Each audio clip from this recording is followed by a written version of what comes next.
The movie begins by showing a man named Ken Yanagisawa, who is attending the funeral of an old man named Taichi Suzuki. Ken then contacted his best friend, a man named Mitsuru Sasaki, and asked him to come to his adoptive father's funeral. However, Sasaki could not attend the event because he was at a hospital working as a chef on call. He is a professional chef with a rare talent. He can't forget the taste of any food he's ever eaten and can easily cook those foods that taste exactly the same with just one taste. With this skill, he often works part-time as a chef on call and gets quite expensive fees from his customers, who generally come from rich and well-known families. Despite getting paid 1 million yen for one dish, Sasaki still can't pay off his accumulated debts because his restaurant went bankrupt some time ago. The restaurant went bankrupt because he was too perfectionist and always wanted to provide sumptuous dishes from the best ingredients, even though the prices were very high. In addition, Sasaki did not trust his employees and often blamed them, so they decided to resign. Gradually, the restaurant became empty of customers until it finally went bankrupt and caused him to owe up to 100 million yen. Because of this, he is willing to do any side job, including being a chef on call, as long as the job gives money to pay off his debts. One night, Sasaki gets a call from his agent asking him to go to Beijing to cook the last dish for a man from China. Since his client was willing to pay 3 million yen this time, he immediately accepted the offer and prepared everything. Arriving in Beijing, Sasaki met his client, Yang Qingming, who became a legendary chef who is very famous and respected by chefs in China.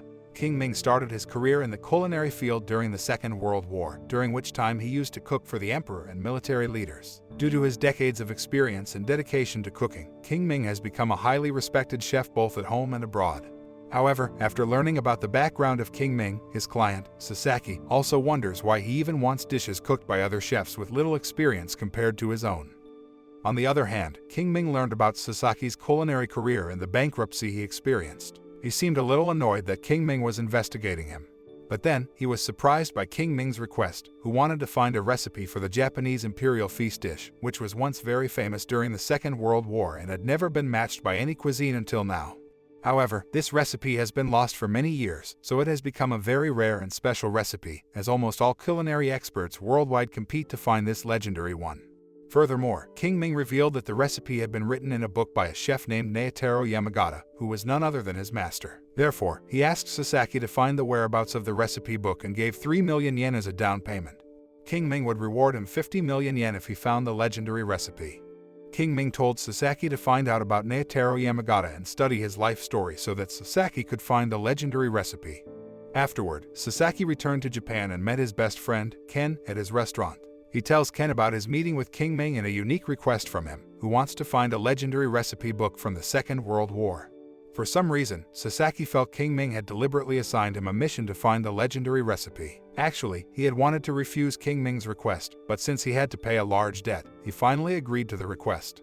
Ken asks why Sasaki doesn't want to attend his adoptive father's funeral. Even though Suzuki has raised an orphan Sasaki like his own son, Sasaki said that he still feels hurt because his adoptive father forbade him to become a chef, even though he is very involved and works in the culinary field. To realize his dream of becoming a world-class chef, Sasaki, who was still a teenager at that time, then decided to leave home and never came back even though his adoptive father had died. Not long after, Sasaki learned about the life story of Naotaro Yamagata through the people closest to him when he was a chef in Manchuria. He met with Mrs. Tatsumi, who told him that her husband had worked for Naotaro Yamagata while still working for the Japanese Empire. Although not very familiar with Yamagata, she does not deny that Yamagata has made big changes to her husband, who decided to set up a restaurant after retiring. Shortly afterward, Sasaki tasted the menu of dishes most favored by customers at the restaurant and immediately became astonished because he had never tasted such delicious dishes, so he was even more curious about Yamagata's figure. After that, Sasaki went to a remote village, where he visited an old man named Shitaro Kamada.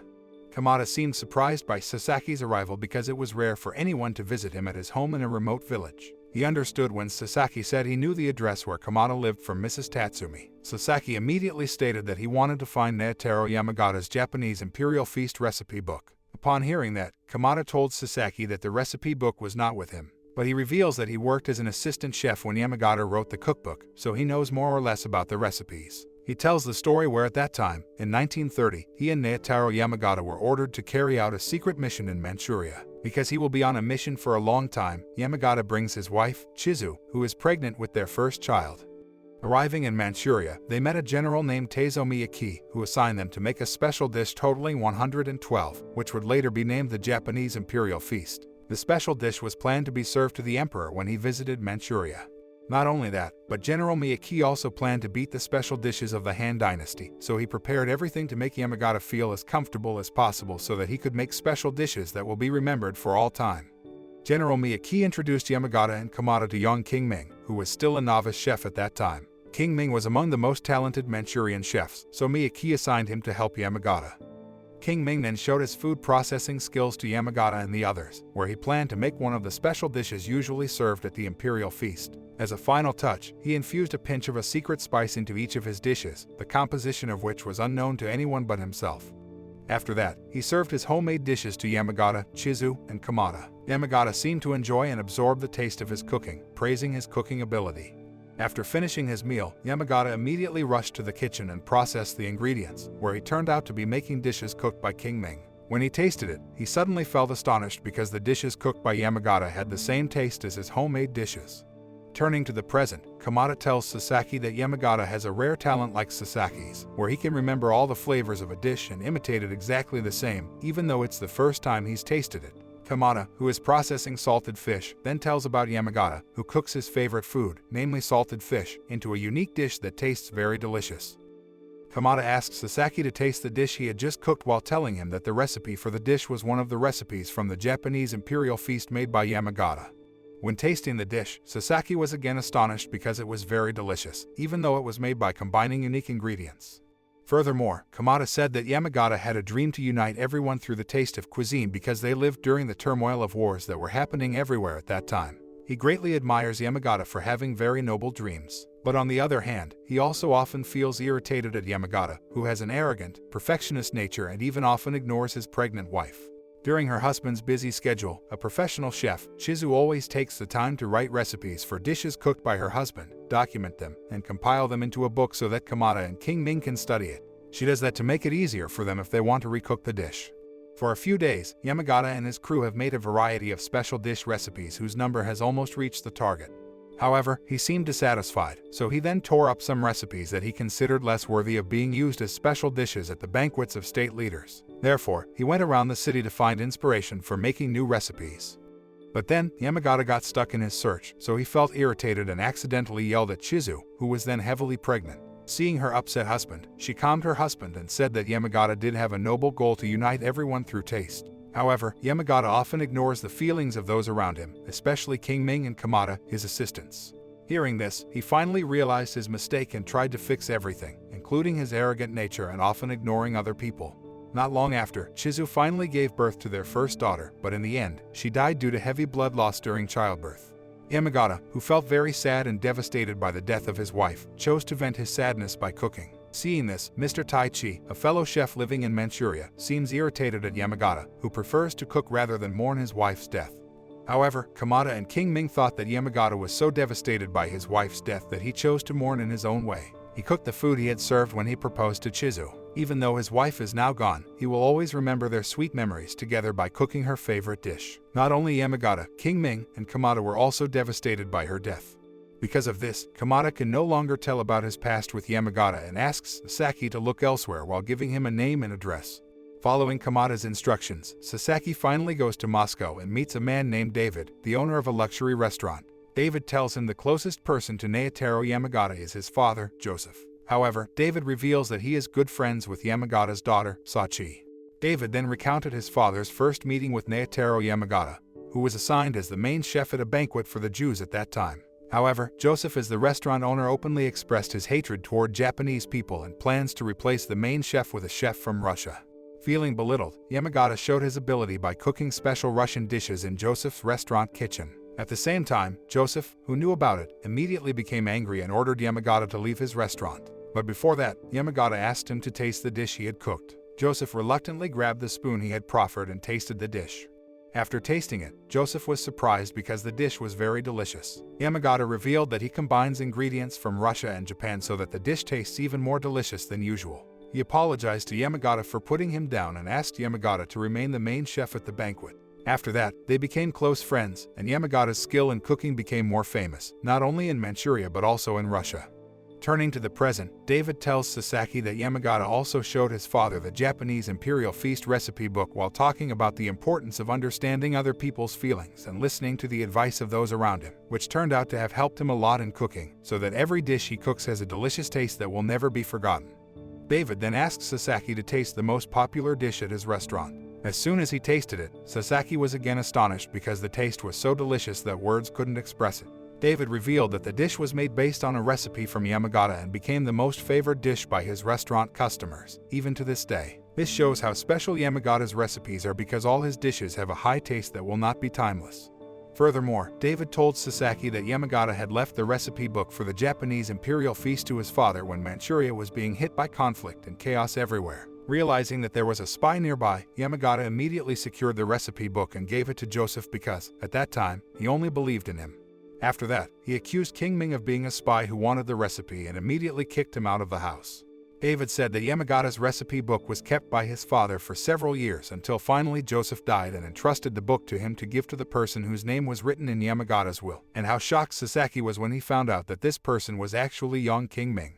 After hearing everything from David, Sasaki rushed to King Ming and demanded an explanation from him about his true purpose. Soon afterward, King Ming showed him the letter written by Yamagata that was sent to him along with the recipe book for the Japanese Imperial Feast. The scene then switches to the past, where at that time, Yamagata and Kamada were in General Miyake's room. Miyake congratulated Yamagata on the success of preparing a special dish to be served at the imperial banquet. But then, Miyake instead ordered him to put poison into the food to be served to the emperor to kill the emperor. In fact, even though he flatly refused the order, General Miyake would still do it because he had planned everything by making King Ming the perpetrator of the murder. At the same time, Yamagata learns that the real spy is Kamada. Therefore, he made a scenario by accusing King Ming of being a spy and expelling him to save his life. Even so, his safety was still in danger as long as the recipe for the Japanese Imperial Feast was still available. So Yamagata rewrote all the recipes in more detail and rushed to secure the recipe by entrusting it to Joseph to give it to King Ming when the situation was safe again. Knowing that he might be imprisoned or killed, Yamagata asked Mr. Taichi to take care of his daughter, Sachi. Long story short, the day of the banquet arrived. When the emperor and high-ranking state officials were about to start the banquet, Yamagata burned the recipe book in front of them, including General Miyake, who attended the banquet. Because of his actions, he was immediately thrown into prison. Kamada, who regretted his actions, met Yamagata in prison and tried to free him. However, he refused because it would endanger Kamada's safety. Not long after, General Miyake, furious because his plan had been foiled by Yamagata, executed him by shooting him in the head. A month later, the war finally broke out, and General Miyake decided to end his life by blaming himself after Japan was defeated in the war. King Ming ended his story by explaining how he finally got the cookbook from Joseph. He continued his story to 1972 when he came to Japan to meet Kamada and took him to visit Yamagata's daughter, Sachi. They finally meet Sachi, who lives alone with her son after her husband's death. They then told about what really happened to her father while handing over the recipe book left by Yamagata to Sachi. When she opened the recipe book, Sachi couldn't contain her longing for her father, who wrote down every detail of the recipe and decorated each page with photos of them together. After that, with the help of her adoptive father, Mr. Taichi, King Ming, Kamada, and Sachi decided to set up a restaurant whose menu was based on the recipe left by her father. Unfortunately, the restaurant suddenly caught fire, so she went inside to save his father's recipe for the Japanese Imperial Feast, which even made her die. Hearing this, Sasaki became reminded of the fire incident, where it turned out that Sachi was his mother, and it indicated that Naotaro Yamagata was his grandfather. After Sachi's death, Sasaki was raised by Mr. Taichi's son, Suzuki. King Ming then gave the legendary recipe book to Suzuki and asked him to hand it over to Sachi's son, who was none other than Sasaki. King Ming ended the story by revealing that the person who assigned Sasaki to the mission to find the legendary recipe book was Ken. Apparently, Ken is still annoyed at Sasaki, who doesn't want to attend his adoptive father's funeral. He thought Sasaki would get worse if he continued to act like that and indirectly encouraged Sasaki to find the meaning of struggle through a recipe. Not long after, Sasaki returned to the orphanage, where he received a will from Suzuki explaining his reasons for forbidding Sasaki to cultivate culinary arts and become a chef. In fact, he did that because he didn't want Sasaki to have a tragic fate like his mother and his grandfather. He intends to give the legendary recipe book to Sasaki, hoping to help him pay off his debt. However, Suzuki suddenly had a heart attack and eventually died. After knowing the whole life story of Naotaro Yamagata, who turned out to be his grandfather, Sasaki began to show changes for the better and understood the meaning of a struggle. He also decided to reopen his restaurant based on trust, as stated in the legendary recipe. The film ends. The moral that can be learned from this movie is not to be arrogant if you have a special talent, because to achieve success, we also need help from others. Therefore, stay humble and try to understand those closest to us.